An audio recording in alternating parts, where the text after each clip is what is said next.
예전에 유행했던 노래가 있는데요, 민혜경 씨의 내 인생은 나의 것이라는 노래가 있습니다. 아마 부모님을 향해서 드렸던 노래가 아닌가 생각이 돼요. 부모님들, 내 인생은 내 거니까 좌지우지하지 마세요, 간섭하지 마세요 라고 하는 그런 아마 각오와 결의가 있는 것 같습니다. 제가 마침 또 젊은 시절에 그런 노래를 들었기 때문에 감동이 많이 됐었습니다. 사실 맞는 말이죠. 우리는 사람 의존적인 자세를 버려야 되고 자립과 독립의 마음을 가져야 되는 것입니다. 장성한 자녀가 되었는데 캥거루 자녀처럼 부모 품에 있다면 그 큰 문제가 아닐 수가 없습니다. 하지만 우리가 창조주라는 관점까지 넓혀본다면 과연 독립적이고 자립적인 삶이 옳은 것인가라는 것을 다시 한번 생각해 보게 되는 것입니다. 내 인생은 내 마음대로 되지 않습니다. 사실 내 생명도 내 것이 아니라 하나님의 것입니다. 하나님은 알파와 오메가 되시고 처음과 마지막이 되십니다. 생명의 뿌리가 되시고 우리의 모든 생명이 돌아가야 될 종착점도 되시는 것이 하나님이시기 때문에 그렇습니다. 그래서 인생 모든 것들은 역사가 되었든 내 개인적인 인생이 되었든 사실은 하나님의 뜻에 따라서 궁극적으로 갈 수밖에 없다는 것이고, 우리는 피조물로서 그의 자녀로서 하나님의 뜻을 분별하고 순종함 가운데 그 길을 걸어가야 가장 복된 삶을 살 수 있다는 것을 깨닫게 되는 것입니다. 성경에 보니까요, 하나님께서 회의를 하시는 모양이에요. 물론 혼자 하셔도 되겠지만 아마 지상에 어떤 비유를 들으셨는데 천상회의가 있습니다. 어전회의라고 해서 하나님이 참여하시는 천상회의가 있는데요, 거기서 어떤 결정이 나면 인류 역사는 그대로 진행되는 장면을 우리가 보게 됩니다. 하나님이 바로에게 2번 꿈을 주셨죠. 천상회의에서 결정된 내용이에요. 그것을 요셉이 풀어주어서 결국 대처해서 안전하게 만들었습니다. 하나님이 또 느부갓네살에게 신상 꿈을 보여주셨어요. 천상회의 결정 내용입니다. 그것을 다니엘이 풀어서 알려주었습니다. 하나님이 바벨론의 벨사상 앞에 벽면 글씨를 써주셨어요. 메네메네 데겔 우바르신, 그래서 이 나라가 부족했고 멸망할 것이다 라는 것을 알려주셨고 그 말씀 그대로 되었습니다. 이방인이 구약 백성과 함께 상속자가 되고 함께 지체가 되고 함께 약속 참여자가 될 것을 바울에게 계시로 알려주셨고 이것을 바탕으로 에베소서를 쓰게 되었습니다. 이와 같이 하나님께서는요, 천상에서 회의를 하셔요. 그리고 그 중요한 결정 내용을 가지고 인류 역사나 각 개인의 운명을 지도하고 계십니다. 만약에 어떤 천사가 하나님이 내 인생과 관련해서 천상회의를 하신 다음에 나에게 알려주고 해석해주는 천사가 있다면 얼마나 좋겠습니까? 지금 힘들지만 하나님께서 너에 대한 섭리를 바꾸셨다, 어둠은 지나가고 밝은 빛의 섭리가 시작됐다는 것을 알려준다면 지금 당장은 어렵다 할지라도 아마 용기를 낼 것 같아요. 일어나라, 빛을 발하라, 이는 내 빛이 이르렀고 여호와 영광이 내 위에 임하였습니다. 아마 이런 말씀 많이 들으셨을 것 같아요. 기도원에 가면 어려운 중에 있는 사람들에게 어떤 예언자가 하나님의 말씀을 이렇게 대언해 주는 것입니다. 하나님의 결정, 어전회의의 결정을 우리 가운데 알려준다면 얼마나 고맙고 또한 미래를 위해서 준비할 수가 있겠습니까? 이사야 40장은 그 천상회의의 결과를 하나님께서 알려주시는 거예요. 그런데 어떤 형상이 나타나서 알려주는 것이 아니고 바트콜이라고 해서 천상의 음성이 들려집니다. 물론 하나님께서 천사를 보내주실 수 있어요. 꿈과 환상으로 보여주시기도 하지만 때로는 바트콜이라고 해서 하늘에서 음성이 들립니다. 그 바트콜의 주체는 하나님이 되실 수 있고요, 그러니까 직접 하나님이 음성으로 들려주실 수도 있고 아니면 천사가 어떤 바트콜의 주체가 될 수가 있는 것입니다. 그래서 이사야 40장은 바트콜 현상이라고 그렇게 알고 계시면 되고요, 천상 어전 회의에서 결정된 내용을 거기에 참석했던 천사가 이사야나 그의 일단의 예언자 그룹에게 알려주는 그런 내용으로 전개되어 있습니다. 그래서 저는 처음에 읽었을 때 좀 모호했는데 이게 바트콜이었구나. 그래서 바트콜 음성이 들려가지고 이사야와 그 일단의 사람들에게 위로의 메시지가 막 쏟아 부어집니다. 그러면 그 사람들은 가서 백성들에게 알려주기만 하면 되는 그런 내용을 담고 있습니다. 이사야 40장은 영적 분위기가 급변합니다. 39장까지는요, 이 나라는 심판받아 멸망당할 것이다, 다 죽을 것이다 이렇게 나오다가 갑자기 40장으로 넘어가면서 갑자기 바뀌어요. 그래서 그 분위기가 갑자기 반했는데 시공간적으로 상당한 거리가 있는 것 같습니다. 39장과 40장 사이에는 최소한도 50년 이상의 격차가 있고요, 유대 땅이 아니라 바벨론에 포로로 잡혀있는 백성들에게 주시는 메시지라고 할 수가 있는 것입니다. 그래서 현재 유다 나라는 멸망한 상태예요. 그리고 백성들은 포로로 잡혀와서 학대를 받고 있는 게 2세대 이상이 넘은 상황 같습니다. 그래서 이스라엘 백성들은 아유, 우리의 뼈들이 다 말랐어, 이제 우리한테는 소망이 하나도 없어 라고 하는 말을 막 했을 때 바로 이사야 40장에 바트콜이 내려오는 것을 알 수가 있습니다. 하나님은 인간이 가장 저점에 있을 때, 내 힘으로는 도무지 아무것도 할 수 없다고 이렇게 느끼고 있을 때 비로소 역사하시는 경우가 참 많이 있다는 것을 확인하게 됩니다. 오늘 읽은 말씀 가만히 살펴보시면요, 천상회의를 통해서 하나님이 섭리를 바꾸셨다는 것을 분명히 깨닫게 되는 것입니다. 좌절과 절망 가운데 빠진 백성에게 위로의 메시지를 전달해 주셔요. 그래서 1절에 보니까 이렇게 시작이 되죠. 너희는 위로하라, 내 백성을 위로하라라고 하면서 위로와 회복 메시지가 그 음성을 틀려서 들리는 것입니다. 그러니까 이 말씀은요, 하나님이 지금까지는 달리, 지금까지는 막 때리셨는데 지금부터는 때리지 않을 거야. 때린 것은 고사하고 너희들을 회복시켜 주시고 영광을 주셔서 너희들이 위대한 자의 삶을 살 수 있을 것이다. 그러니 준비하고 있으라는 말을 그렇게 던지는 모습을 확인해 볼 수가 있습니다. 영계가 바뀌면 현실계도 바뀝니다. 현실이 아무리 어렵다 할지라도 영계가 바뀌었대, 하늘이 바뀌었대 라고 하는 순간 결국은 시간 문제일 뿐이지 우리의 삶의 모든 것이 바뀌게 된다는 사실을 우리 가운데 깨닫게 해주는 것입니다. 그래서 오늘 이 40장의 말씀을 통해서 우리 가운데도 동일한 말씀을 주실 것 같습니다. 40장의 바트콜의 대상은요, 둘이에요. 일단은 바벨론 포로라고 했죠. 그런데 하나님께서 천사를 통해서 그 결정 내용을 알려주시는데 수신자가 둘입니다. 첫 번째 수신자는 예루살렘이에요. 저기 먼 땅. 근데 예루살렘은 자녀를 오래전에 빼앗긴 여인으로 의인화되어입니다. 그러니까 예루살렘을 위로하겠죠. 여인이여, 두려워하지 말라, 자식 빼앗겼다고 슬퍼하지 말라, 오래되었지? 그러나 내가 너희한테 네 자식들 돌려보내줄게 라고 하는 식으로 여인 예루살렘을 위로해 주십니다. 두 번째는 포로지에서 학대받고 있는 자들이에요. 예루살렘의 자식들이죠. 그래서 면밀하게 구분을 하셔서 대상자는 둘이고 하나는 저 멀리 있는 여인 예루살렘을 위로하시면서 동시에 바벨론의 포로로 잡혀와 있는 그 백성들, 그 자식들을 또한 독려해서 얘기를 하고 있는 모습을 볼 수가 있습니다. 그 내용은 한 가지입니다.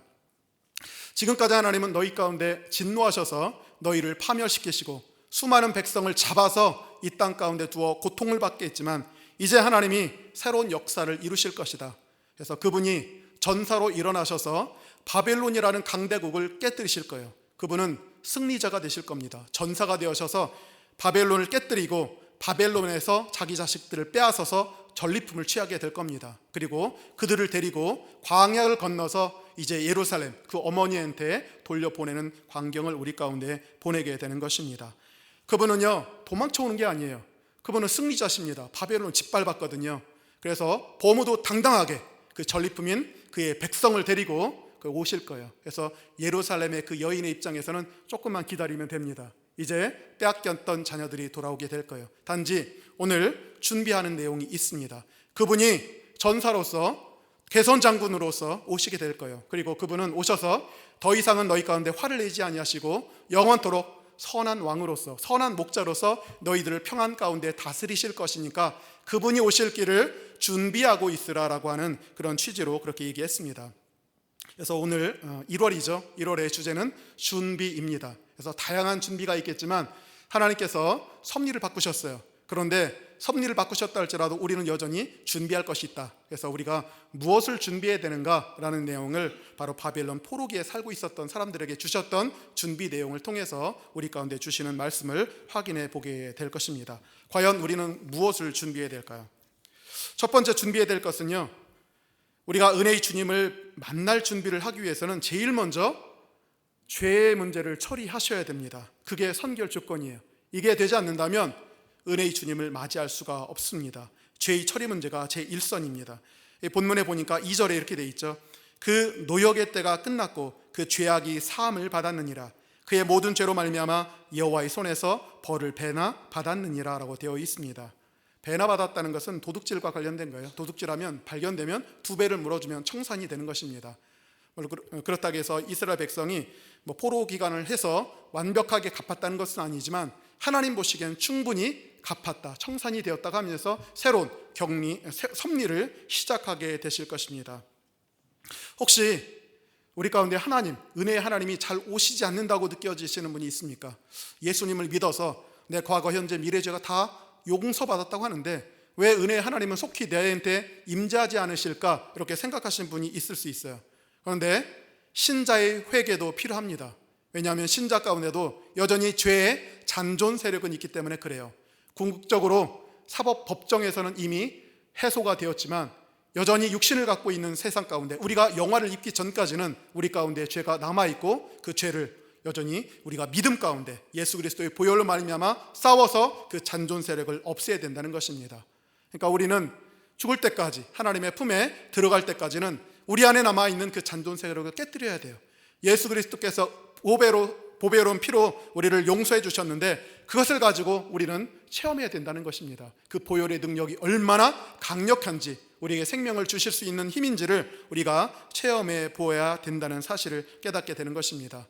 그래서 때때로 나의 가운데 은혜의 맥락이 줄기가 끊어졌다고 생각하시는 분이 있다면 바로 이 문제를 처리해야 된다는 얘기예요. 분명히 하나님도 바벨론 포로들에게 있어서 죄의 문제가 끝났다고 선언해 주셨거든요. 이 선언이 없다면 아무리 오랜 기간 둔다 할지라도 안 돼요. 갯골이 3년 둔다 할지라도 확보되지 않습니다. 아무리 시간이 오래된다 할지라도 바뀌질 않아요. 그러니까 우리는 죄의 문제가 확실하게 해결되었는지를 먼저 확인해야만 은혜 가운데 임하시는 하나님을 체험할 수 있다는 것입니다. 이사야 59장에 보니까 오직 너희 죄악이 너희와 너희 하나님 사이를 갈라놓았고 너희 죄가 그의 얼굴을 가리어서 너희에게 듣지 않으시게 함이다라고 되어 있습니다. 죄의 삭은 분명히 사망이고 죄악이 있다면 결단코 우리에게 좋은 것이 임할 수가 없는 것입니다. 죄는 우리와 하나님 사이를 갈라놓는 원수라고 할 수가 있습니다. 그러니 하나님께 원망 불평하기 전에 먼저 자신을 돌아보시기 바랍니다. 자기 기준이 아니에요. 내 기준으로는 내가 깨끗해 보여도 하나님 기준으로 보시기 바랍니다. 그러면 뭔가 보이기 시작할 겁니다. 하나님이 내게 원하시는 게 있어요. 거기 미달하게 된다면 죄입니다. 그러니까 내 기준 말고 하나님 기준으로 다시 한번 나를 살펴보게 된다면 결국은 새로운 길이 열리게 될 것입니다. 자기 죄악을 숨기지 말고, 숨길 수 없겠지만 숨기지 마시고 하나님의 그 빛 가운데로 가져가시기 바랍니다. 주님은 용서할 마음이 다 있으십니다. 그러면 해소가 될 것이고 영광 가운데 임하시는 하나님을 또한 우리가 체험하게 될 것입니다. 여러분의 남아있는 죄의 문제 해결하셔서 은혜로 임하시는 하나님을 맞이하시는 여러분이 되기를 간절히 축원합니다. 두 번째는요, 은혜의 주님을 만날 준비는 어디서부터 시작해야 되는가? 광야에서 시작하셔야 돼요. 사막에서 시작하셔야 됩니다. 우리가 예루살렘 생각하면 광야도 있고 사막도 있지만 그 앞에 또 초원지대도 많거든요. 예루살렘 성 앞부터 시작할 수도 있어요. 근데 오늘 말씀을 보니까 여인 예루살렘한테 준비하라고 하면서 사막에서, 광야에서 주님 맞을 준비를 하라고 그렇게 되어 있습니다. 3절에 보니까 외치는 자의 소리여 이르되 너희는 광야에서 여호와의 길을 예비하라. 사막에서 우리 하나님의 대로를 평탄하게 하라라고 되어 있습니다. 설이 되니까 제가 기억납니다. 제가 어릴 때 우리 형이 저기 성수동에 있는 공장지대에 좀 있었어요. 그래가지고 설이나 추석이 되면 저희 형이 옵니다. 선물을 바리바리 싸가 들고 오니까 저희 어린 마음에 어떻게 했습니까? 저 동구박이 저 멀리까지 가가지고 이 버스가 왜 안 오나 하면서 오매불망 기다렸던 적이 기억이 납니다.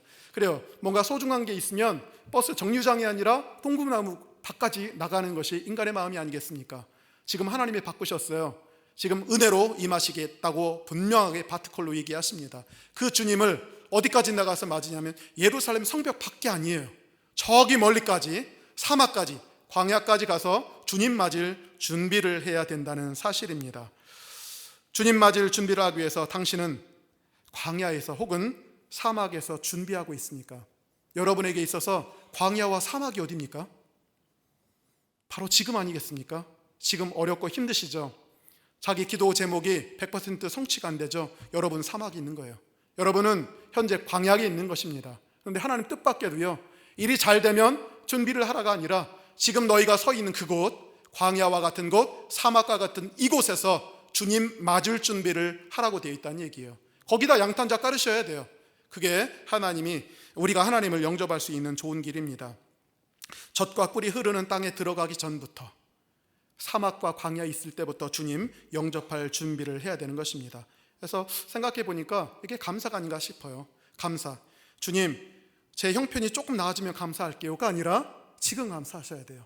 살아 숨쉬는 모든 것이 은혜입니다. 은혜 아닌 게 어디 있겠습니까? 모든 것을 다 감사할 수 있는 마음, 이것이 바로 광야의 길을 준비하는 것이에요. 오프라 윈프리도 그랬다고 하죠. 잘 되기 전에 별 볼 일 없는 삶이지만 하루 5가지씩 그것을 계속 감사로 하게 되는 것입니다. 그게 봤더니요, 광야에서, 사막에서 주님 오실 길을 준비하고 있었던 것 같습니다. 또 삶의 형편이 어렵다고 할지라도 바칠 것은 바쳐야 돼요. 주님, 저에게 로또 1등 당첨시켜 주시면 제가 하나님 향해서 한턱 쏠게요, 뭐 이렇게 생각하시는 분이 있는데 그거 절대 안 됩니다. 지금 안 되면 로또 1등 당첨된다 할지라도 절대 그렇지 않습니다. 그래서 지금 감사함으로 주님께 바쳐야 될 것이 있다면 지금 바쳐야 돼요. 사막에서, 광야에서 해야 된다는 것입니다. 엘리야 얘기를 들어볼 때 사라밧 과부한테 가가지고 저렇게까지 할 필요 있나, 먹고 죽으려는 사람들에게 나를 위해서 먼저 떡을 하나 만들어 놓고 그 다음에 너와 네 자식이 먹으라, 너무 잔혹한 듯이 보였어요. 그러나 이게 하나님의 원리입니다. 하나님은 어렵다 할지라도 먼저 베풀어야 돼요. 먼저 바쳐야 된다는 것입니다. 그때 하나님이 역사하심이 시작된다는 것입니다. 이것은 약간 저도 예전에는 싫은 말씀이 있지만 영적인 진리라 어찌 할 수가 없습니다. 광야에서부터 시작되어야 된다는 것입니다. 그리고 지금 당장에 뭐 나은 것 같아 보이진 않지만 나은 것으로 믿고 행동하셔야 돼요. 제가 처음에 예수님 영접했던 1997년도에 기도원에 이런 사람이 왔었어요. 참 어떤 금융권에 잘 하던 사람인데 갑자기 정신병이 들었거든요. 그래서 어머니가 데리고 왔더라고요. 그래서 거기 능력자들이 신유의 은사를 해가지고 안수기도 했습니다. 그래서 선포가 다 됐대요. 귀신 떠나갔대요. 그런데 그 사람이 그걸 인정을 않더라고요. 그러면서 계속해서 아마 오랫동안 짓눌려 있어서 그랬던 것 같아요. 좀 일찍 왔다면 될 텐데 너무 오랫동안 억눌려 있다 보니까 자기 안에서 떠났던 귀신이 떠났음에도 불구하고 그걸 인정하지 못하는 거예요. 그래서 사역자가 하는 말이 믿는 대로 된다고, 벌써 눈에 보니까 귀신이 쪄나가지고 당신 치료받았는데 감사해야지 왜 그러냐고 했더니 그분은 너무 오랜 기간 동안에 죄의 노예 그리고 마귀의 노예가 됐기 때문에 해결 못하는 것을 제가 눈으로 똑똑히 보게 되었습니다. 베푸셨음에도 불구하고, 물론 당장에 너 나은 것이 보이지 않는다 할지라도 낫다고 믿고 행동하셔야 돼요. 광야나 사막이라 할지라도 그렇게 해 주셔야 된다는 것입니다. 내 믿은 대로 되리라 하신 말씀대로 우리가 그렇게 행동해야 될 때가 많다는 것입니다. 그래서 두 번째로 우리가 은혜의 주님을 만날 준비는 어디 젖과 꿀이 흐르는 가나안 땅부터 시작하나요? 광야부터 시작하나요?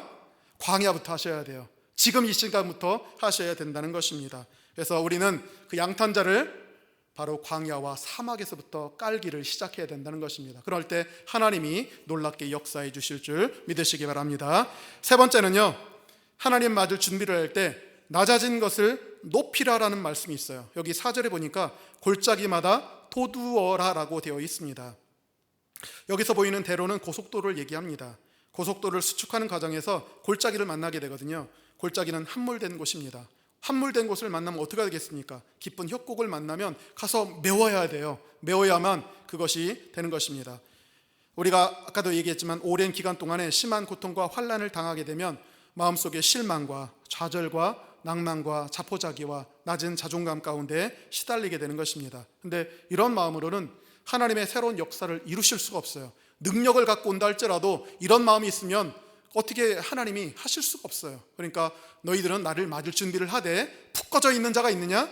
마음을 높이라고 말씀하십니다. 골짜기인가? 그럼 메워야 돼요. 메워서 우리가 하나님 앞에 나아가야 된다는 것입니다. 그래서 우리는 희망과 소망에 펌프질을 해야 될 사람도 좀 있는 것 같습니다.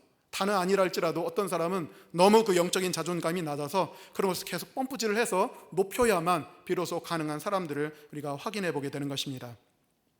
희망의 신학을 창시한 분이 있죠. 닥터 프랭클, 여러분 잘 아실 겁니다. 죽음의 수용소에 잡혔습니다. 포로 수용소에 잡히는 순간 대부분의 사람들이 포기한대요. 이제 끝났다라고 하면서 마음이 절망이 되면 결국 그게 몸에 나타난대요. 그러면 수척해지고 힘도 빠집니다. 나치들이 그걸 어찌 알았는지 또 노동력도 필요해서 일단은 불일 사람 나중에 죽입니다. 노동력이 떨어진 사람부터 이렇게 곤란해서 병든 자부터 곤란해가지고 죽이는데 결국 마음이 낙심한 자 결국 몸으로 나타나고 곧바로 불려가지고 가스실에 들어갑니다. 그러나 닥터 프랭클은 굴복하지 않았습니다. 절대 소망을 놓지 않았습니다. 절망에 굴복하면 안 된다고 생각했고요. 그래서 깨진 유리를 골라가지고 면도를 했습니다. 삶의 의지를 불태운 것이겠죠.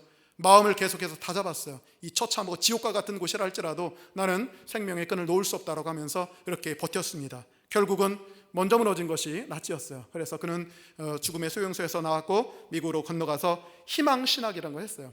우리 인간은 희망과 소망 없으면 살 수 없는 존재입니다. 어떻게든지 우리는 소망과 희망을 굳건히 붙잡아야 되는 것이고, 우리 하나님은 우리 가운데 희망과 소망을 주시는 분이에요.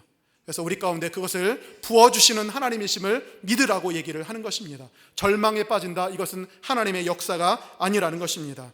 그래서 소망하는 심령 위에는 하나님의 은혜의 빛이 분명히 임해요.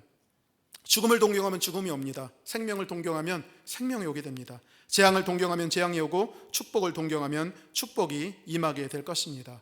현재 한국의 우울증 환자 통계가 작년에 나왔더라고요. 2019년에 공식적으로 병원에서 인정받은 환자가 75만 명이고 매년마다 급속도로 증가하고 있다고 합니다. 뿐만 아니라 20대, 30대가 급속도로 우울증 환자가 늘어나고 있다고 하죠. 그래서 물론 이런 정신적인 우울증뿐만 아니라 영적인 우울증도 있는 것 같아요. 이거 굉장히 큰 문제가 아닐 수가 없습니다. 하나님은 뭐라고 얘기하시면, 무너진 자, 골짜기에 빠진 자가 있느냐? 메우래요.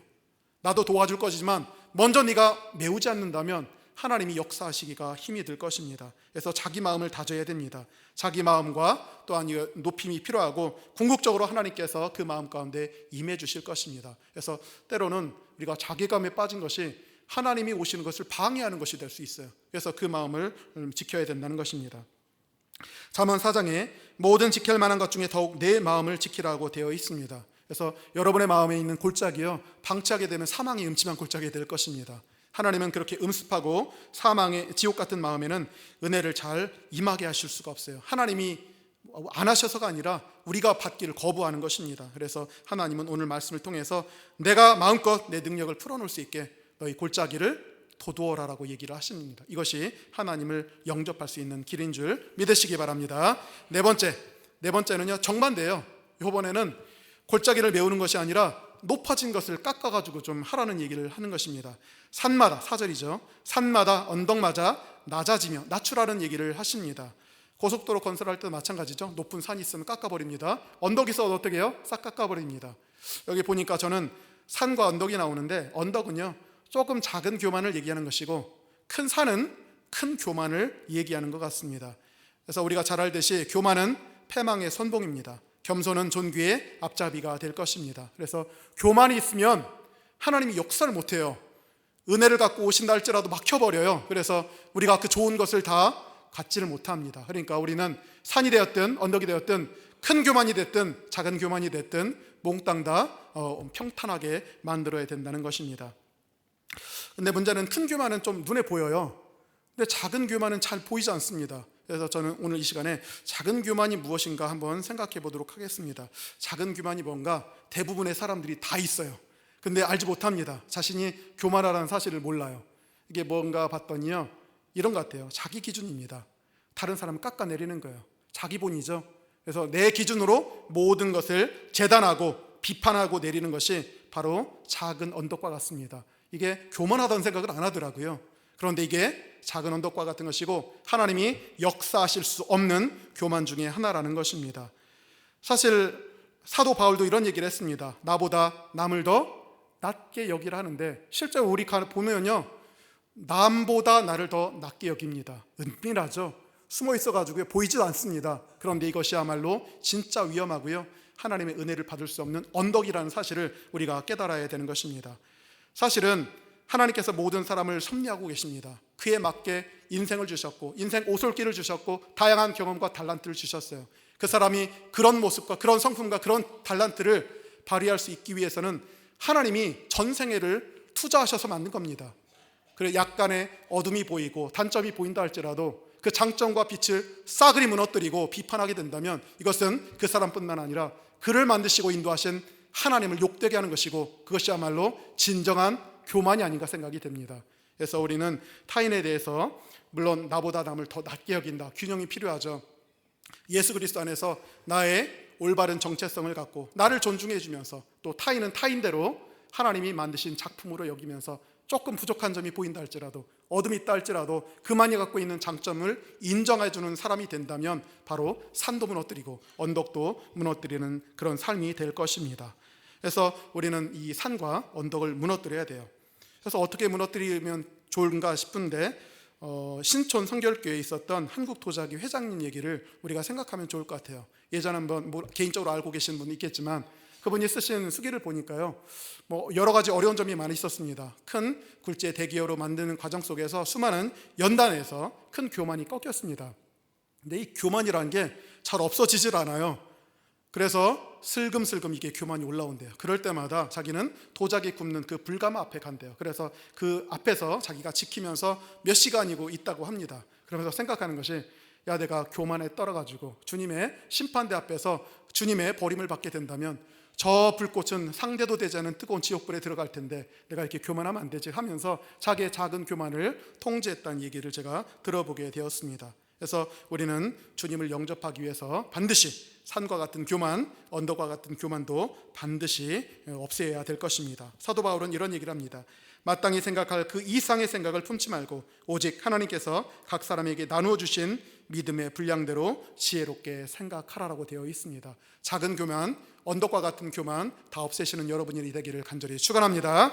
다섯 번째는요, 고르지 않은 곳, 험한 곳을 평탄하게 함으로 준비할 필요가 있습니다. 4절에 보니까 고르지 아니한 곳이 평탄하게 되며 험한 곳이 평지가 될 것이라 얘기를 합니다. 이건 산과 언덕이 아니고요, 울퉁불퉁한 거예요.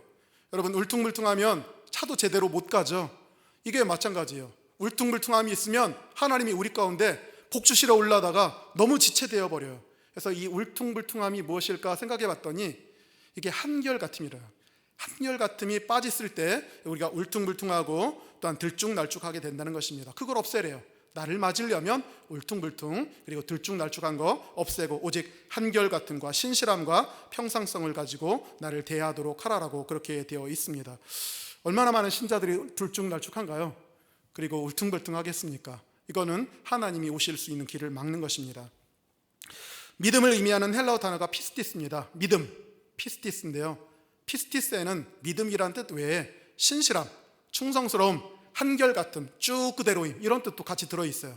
그러니까 우리가 갖고 있는 이 믿음이 예수님에 대한 전폭적인 확신과 동의 플러스 그 믿음을 가지고 한결같이 나아가는 그 지속성, 충성스러움, 한결같음이 같이 들어있는 개념이 피스티스라고 하는 개념입니다. 주님은 이걸 원하시는 거예요.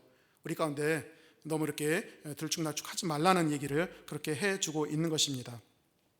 우리 열정과 믿음이 냄비 죽 끓듯 해서는 안 되겠죠. 그래서 직분자를 세울 때도 또 직분자가 이전에 왔을 때라도 시간을 두고 좀 지켜봐야 됩니다. 이 사람이 신실한 사람인지 아닌지. 그래서 초신자도 안 되고요, 또 전입해 왔을 때도 상당한 기간 동안에 두고 보는 이유가 바로 거기에 있는 것입니다. 또한 하나님께 뭔가를 드리기로 결단했으면 한결같이 그 자리를 지키는 것이 좋습니다. 내가 주일 성수를 하리라, 새벽 기도를 하리라, 수요 예배를 드리리라, 구역 예배를 하리라, 아니면 교회 내에서 어떤 봉사를 하리라 결단했다면 이랬다 저랬다 하지 마시고 끝까지 가십시오. 한결같아 보십시오. 평탄하게 만드십시오. 그러면 주님이 순식간에 오시게 될 겁니다. 뭐가 거치겠습니까?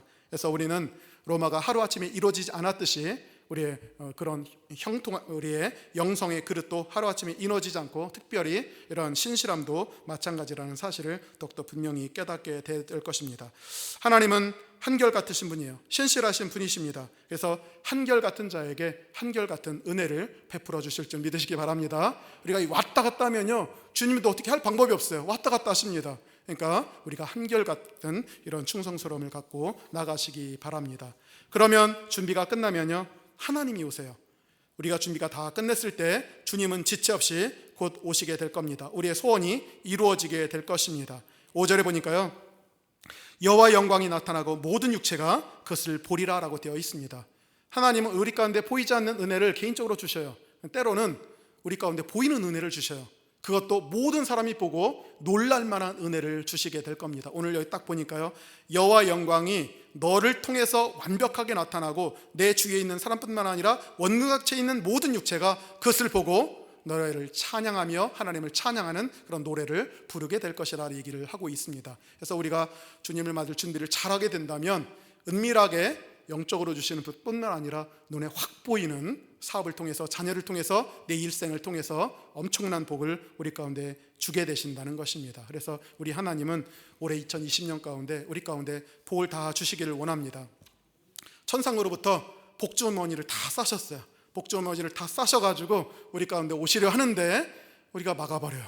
준비가 안 됐습니다. 그러면 복 받을 길이 없게 되는 것입니다. 1월 준비입니다. 그래서 오늘 저는 이 말씀을 통해서 우리가 복 받는 한 해, 복 받는다 해서 우리만 좋은 것이 아니라 더 나누고 헌신하기 위해서 복 받는 것이겠죠. 준비를 잘하는 한 해가 되기를 원합니다. 그래서 잔존하고 있는 죄악들 쓸어버리셔야 됩니다. 무시하지 마시고 내 안에 있는 죄악들 소멸하시기 바랍니다. 그리고 그 준비는 젖과 꿀이 흐르는 가나안 땅이 아니라 광야와 사막에서부터 양탄자를 깔으셔야 된다는 것. 지금 서 있는 이 자리, 여러분이 서 있는 그 자리로부터 시작되어야 된다는 것. 그리고 여러분 마음 중에 혹시 무너진 분이 있습니까? 골짜기부터 함몰된 자가 있다면 소망으로 펌프질 하십시오. 하나님은 자기 연민에 빠진 자 기뻐하지 않습니다. 그래서 온전한 정체성으로 자기를 높이시기 바랍니다. 한편 높아진 것은 깎아내리셔야 돼요. 큰 교만뿐만 아니라 작은 교만, 은밀한 교만까지로 대놓으시기 바랍니다. 그리고 한결같으시기 바랍니다. 그럴 때 하나님이 우리 가운데 큰 은혜로 함께해 주실 줄 믿으시기 바랍니다. 우리 2020년 이목장 헌신 예배뿐만 아니라 우리 모두에게 이런 준비가 잘 되어서 우리 연말에는 다 함께 하나님께 영광을 돌리면서 모두 다 간증할 수 있는 여러분이 되기를 간절히 축원합니다.